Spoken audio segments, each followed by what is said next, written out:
যাওঁতে যুগীয়া পৰম্পৰাৰে আজি জোনবিল মেলাৰ দ্বিতীয় দিন।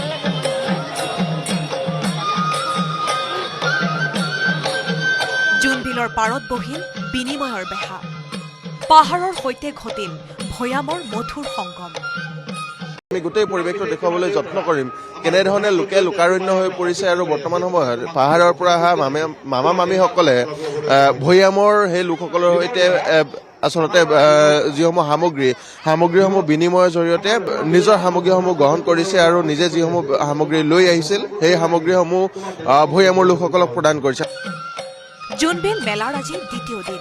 পৰম্পৰাগত বিনিময় প্ৰথাৰে আৰম্ভ হ'ল দ্বিতীয় দিনৰ জোনবিল মেলা। বিনিময় প্ৰথাই খন্তেকৰ বাবে অচল কৰিলে টকাৰ ব্যৱহাৰ। শুকুৰবাৰে পুৱাৰ ভাগতে জোনবিল মেলাত বহিল বিনিময়ৰ হাট। মেঘালয় কাৰ্বি আংলঙৰ পৰা অহা মামা মামীসকলৰ সৈতে ভৈয়ামৰ লোকসকলে বিনিময় কৰে বিভিন্ন সামগ্ৰী। আলু কচুৰ দৰে খাদ্য সামগ্ৰীৰ পৰা অন্যান্য প্ৰয়োজনীয় সামগ্ৰীলৈকে সকলো উপলব্ধ হ'ল এই বজাৰত। হেৰাই যোৱা অথচ অতীজৰ প্ৰতি প্ৰাসংগিক কিনা বেচাৰ মাধ্যমৰ সৈতে চিনাকি হ'বলৈ পাই সুখী হ'ল সকলো। পাহাৰ ভৈয়ামৰ আন্তৰিক সন্মিলনে সুদৃঢ় কৰিলে সম্প্ৰীতিৰ এনাজৰী। মই আনিছো আপোনাৰ পিঠা, শুকান পিঠা আৰু সান্দহগুৰি। তাৰ সলনি কি পাইছে? তাৰ বিনিময়ত আপোনাৰ পাইছো আদা, হালধি, ৰঙালাও, তাৰপিছত জলকীয়া আৰু লগতে আপোনাৰ কচু। ৰঙালাও লৈছো, হালধি লৈছো, আদা লৈছো, কচু লৈছো, জলকীয়া লৈছো আৰু গোটেই বস্তু। আপোনালোকে কি আনিছে? সান্দহ আনিছো আৰু পিঠা আনিছো। বজাৰ শেষ হোৱাৰ পাছতে সমজুৱা মৎস্য চিকাৰেৰে আনন্দ ললে লোকসকলে। সমান্তৰালভাৱে অনুষ্ঠিত হয় কুকুৰা যুঁজৰ প্ৰতিযোগিতা।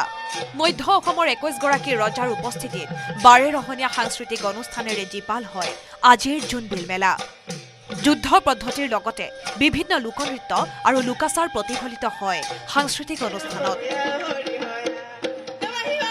ইফালে বিয়লি ভাগলৈ পৰম্পৰাগতভাৱে আয়োজিত হয় ৰাজ দৰবাৰ। উপস্থিত থাকে অসম চৰকাৰৰ মন্ত্ৰী পীযুষ হাজৰিকা। অনুষ্ঠানতে মন্ত্ৰীগৰাকীয়ে তিৱা ৰজাসকলক বাৰ্ষিক ৰাজ ভাত্তা প্ৰদান কৰে। আমাৰ চৰকাৰৰ তৰফৰ পৰা আমাৰ শ্ৰদ্ধাৰ মধ্য অসমৰ তিৱা ৰজাসকলক যি ভাত্তা দিয়া হয় সেই ভাত্তা প্ৰদান কৰিলোঁ। আমাৰ চৰকাৰে সিদ্ধান্ত লৈছিলোঁ 5 কোটি টকা আমি ইয়ালৈকে দিম, অতি সোনকালে দিয়াৰ ব্যৱস্থা কৰা হ'ব স্থায়ী প্ৰকল্প নিৰ্মাণৰ কাৰণে। মুখ্যমন্ত্ৰী ডাঙৰীয়াৰ বিশেষ আগ্ৰহত আমি 1 কোটি টকা খৰচ কৰি এই মেলাস্থলী আমি ব্যক্তিগত মানুহৰ পৰা ক্ৰয় কৰি মেলা সমিতিক দিবলৈকে সক্ষম হৈছিলোঁ। পৰম্পৰাৰ ভাজে ভাজে সংস্কৃতি সিঁচি এইদৰেই জীপাল হৈ পৰে জোনবিল মেলা। কেমেৰাত প্ৰভাত সিঙৰ সহযোগত জাগিৰোডৰ পৰা অজয় পাল আৰু প্ৰিয়ব্ৰত গগৈৰ report, news 18 Assam north east.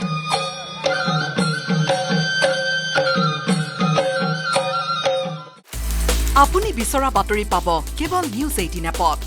News 18 app download কৰিবলৈ স্কেন কৰক এই QR কোড। গুগল প্লে ষ্টৰতো পাব এই নিউজ 18 এপ।